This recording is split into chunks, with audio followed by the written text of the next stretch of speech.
Fala Fogão, 19 de dezembro está começando a primeira edição do Radar Alvinegro.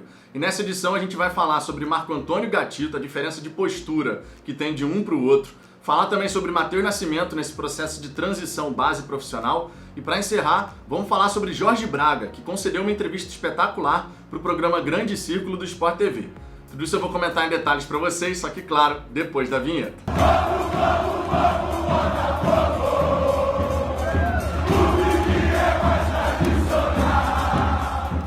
Vamos lá, Fogão, Radar Alvinegro começando, e para começo de conversa, algumas mensagens aqui para você. Se você tem Instagram e Twitter, segue o Fala Fogão por lá também. O arroba de cada um tá aparecendo aqui abaixo na tela. Além disso, eu peço por gentileza que você deixe o seu like, isso ajuda a trazer mais botafoguenses aqui pro canal, e se inscreva se não for inscrito, nos ajuda a crescer. Estamos a menos de 150 inscritos dos 11 mil, e até 31 de dezembro dá pra gente alcançar essa marca. Para se inscrever é muito fácil. Basta você clicar no botão inscrever-se, que está aqui abaixo do vídeo, depois no sininho que vai aparecer ao lado. Assim você ativa as notificações e vai ser sempre avisado quando tiver vídeos e lives aqui no canal. E por falar nisso, sempre importante lembrar a programação do Fala Fogão. Radar Alvinegro, primeira edição ao meio-dia, segunda edição 5h30 da tarde, diariamente, trazendo as últimas novidades do Glorioso para você. Além disso, temos as lives, terça, quinta e domingo às 10 da noite. Como hoje é domingo, terminou de curtir seu fim de semana? Chega aqui no Fala Fogão e participa dessa resenha gloriosa.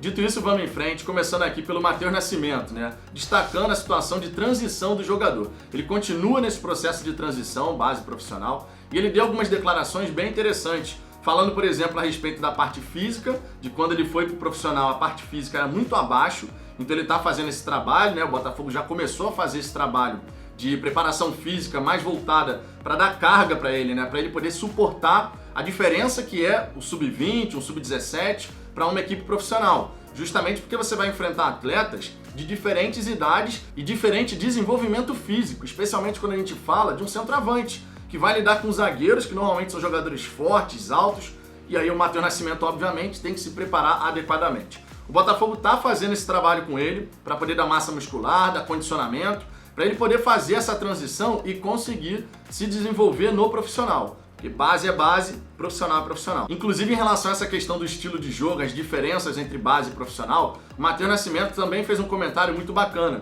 dizendo que na base é mais corrido, mais acelerado, e no profissional não, é mais posicional, é mais tranquilo. Então você tem que conseguir fazer essa adaptação. E nessa próxima temporada, inclusive o Anderson Moreira já deixou bem claro que espera utilizar mais vezes o atleta, para ele poder chegar, fazer o seu jogo, crescer, e isso logicamente vai ser muito bom para o Botafogo, dentro e fora de campo. O Matheus Nascimento, que há muito tempo é avaliado por equipes do futebol europeu, se ele começa a se destacar pelo profissional do Botafogo, a gente obviamente cria um grande ativo na equipe de cima, Porque uma coisa é, se destacou na base, se transferiu direto para o futebol europeu a partir da base, é uma coisa.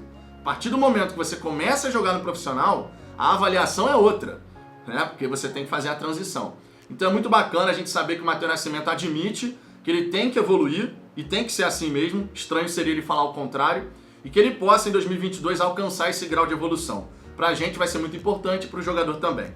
Agora um outro ponto que eu quero destacar aqui é a diferença de postura entre Marco Antônio e Gatito. Um deixando bem claro em todas as oportunidades que tem de que quer permanecer no Botafogo. Naturalmente, eu estou me referindo ao Marco, que fez uma grande Série B, foi uma peça muito importante e na nossa visão aqui no canal agregaria para a próxima temporada. Já do outro a gente tem o Gatito, um cara que desde 2017 está no Glorioso, tem uma identificação com o time, porém, nessa hora agora de renovar o contrato, está pedindo 40% de aumento, segundo as informações. Só que sobre isso não sou eu que vou comentar, passo a palavra aqui para o Ricardo, contigo. E aí, Fogão, vamos falar um pouquinho sobre Gatito e Marco Antônio? O Marco Antônio deu uma entrevista dizendo que o Botafogo é a minha casa, abre aspas para o jogador. O Gatito também diz que é identificado com o clube, ninguém vai negar isso, mas ao mesmo tempo, analisando a situação financeira do clube, todo o cenário do Botafogo, ele vai e pede 40% de aumento. Será que cabe 40% de aumento? Eu já te digo a resposta. Não cabe 40% de aumento. E por que eu trouxe o Marco Antônio? Porque se você pegar a identificação que o Gatito tem com o clube, ela é maior do que o Marco Antônio tem com o Botafogo. Tudo bem, o Marco Antônio ele construiu uma história no clube, inegavelmente, a gente vai lembrar para sempre dos gols dele contra o Vasco, das jogadas, da parte de sacrifício tático que ele teve em várias rodadas, voltando para marcar, aquela coisa toda que a gente tanto valorizou ao longo dos jogos na Série B.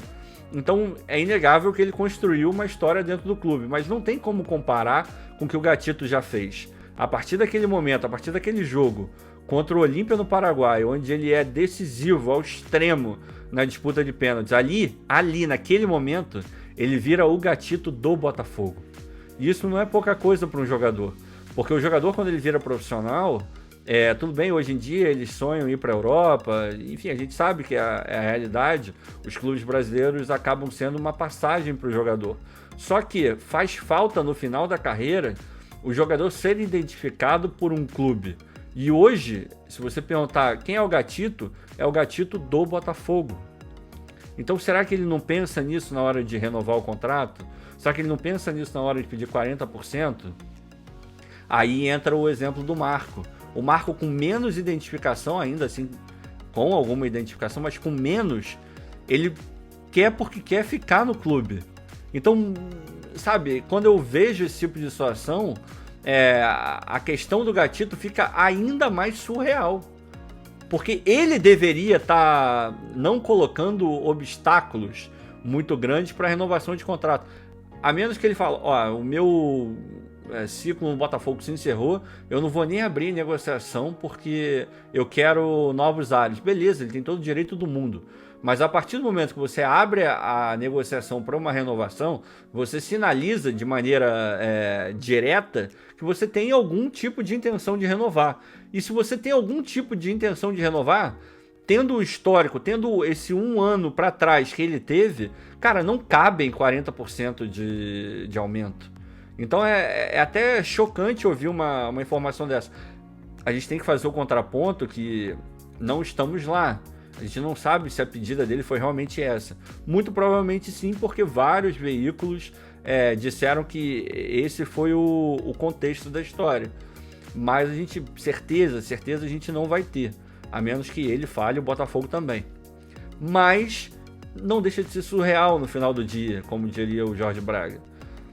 Me preocupa muito a visão que o Gatito tem sobre o Botafogo, porque não é uma visão real.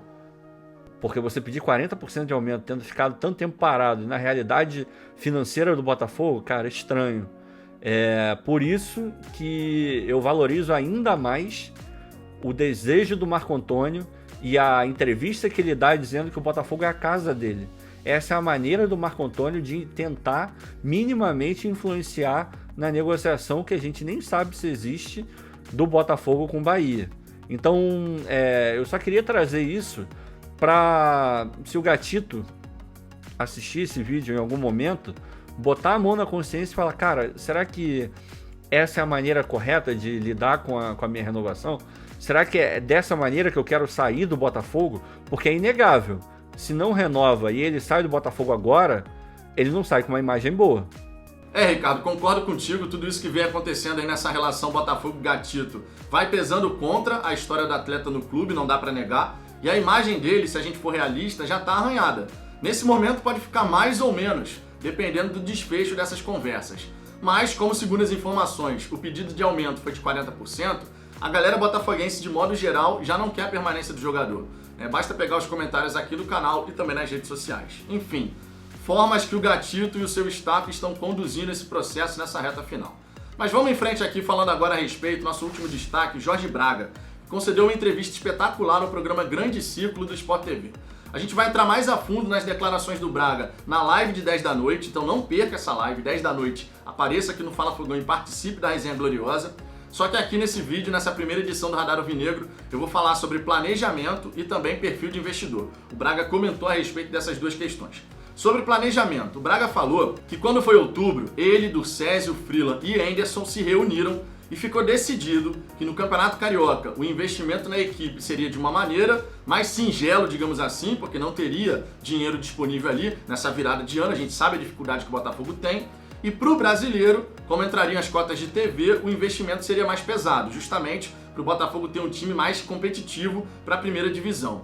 Porém, à medida que o Botafogo vence a Série B, a pressão aumenta, e o próprio Braga falou sobre isso. Você alcança um resultado, a expectativa da torcida aumenta e a pressão para que você possa montar um time mais competitivo também eleva, né? Isso é normal do futebol. O próprio Anderson, que participou dessa reunião de outubro, mudou o posicionamento dele, justamente porque, bom, agora que a torcida espera um certo desempenho, para o Campeonato Carioca não dá para a gente ficar esperando. E aí o Anderson surgiu com aquela exigência de que para permanecer tinha que montar um time forte desde já. E a gente sabe que o Botafogo tem dificuldade em relação a isso, justamente por conta da maneira que está a questão financeira do Botafogo. A gente vai ter que antecipar alguma receita, vai conseguir fechar algum patrocínio novo agora, nessa virada de ano, vai chegar um investidor, são questões aí que ficam no ar, tá? Então, a questão do planejamento para a próxima temporada foi conversada inicialmente em outubro, mas o desenrolar da temporada, o título da Série B,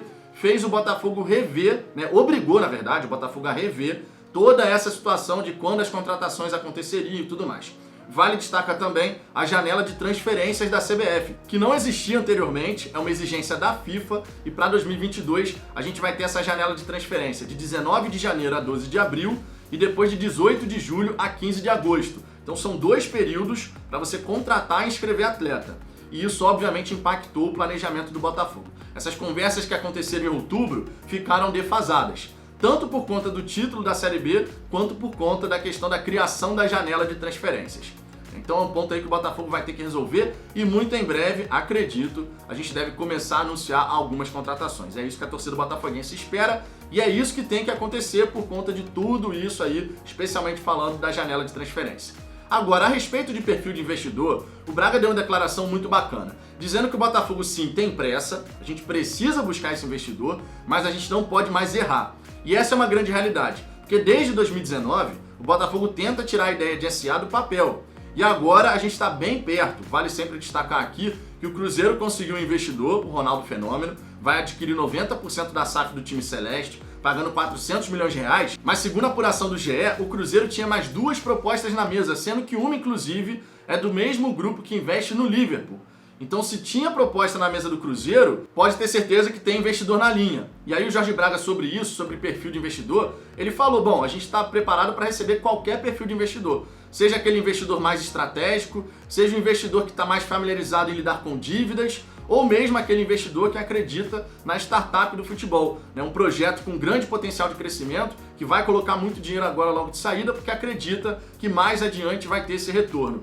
Então o Braga deixou bem claro que o Botafogo, apesar de ter a pressa, também tem o cuidado de fazer tudo certinho, amarrar todas as pontas, para depois, mais adiante, não gerar um problema. Ou seja, a chegada do investidor tem que ser uma solução, não um problema mais adiante. Uma declaração muito importante, a gente vai conectando as peças, vai encaixando as pecinhas ali do quebra-cabeça e a gente percebe que a gente está caminhando nessa direção. O Braga está muito focado nisso, tem a questão da XP, tem a declaração do CEO da XP dizendo que o Botafogo é o próximo a conseguir um investidor, então a gente está caminhando. Temos pressa, obviamente, mas conforme o Braga falou, fazendo tudo corretamente para dar certo. E tem que dar certo e vai dar certo. Mas e você, Fogão, o que você pensa a respeito dessas informações que a gente trouxe aqui? Quero saber a sua opinião e já fica o convite. 10 da noite, live aqui no Fala Fogão, e às 5h30 da tarde tem a segunda edição do Radar Alvinegro. Então, fica atento aqui ao canal, se inscreva se não for inscrito e nos ajude a crescer, né, para você ficar bem informado e a gente alcançar também os nossos objetivos. Eu aguardo vocês no próximo vídeo.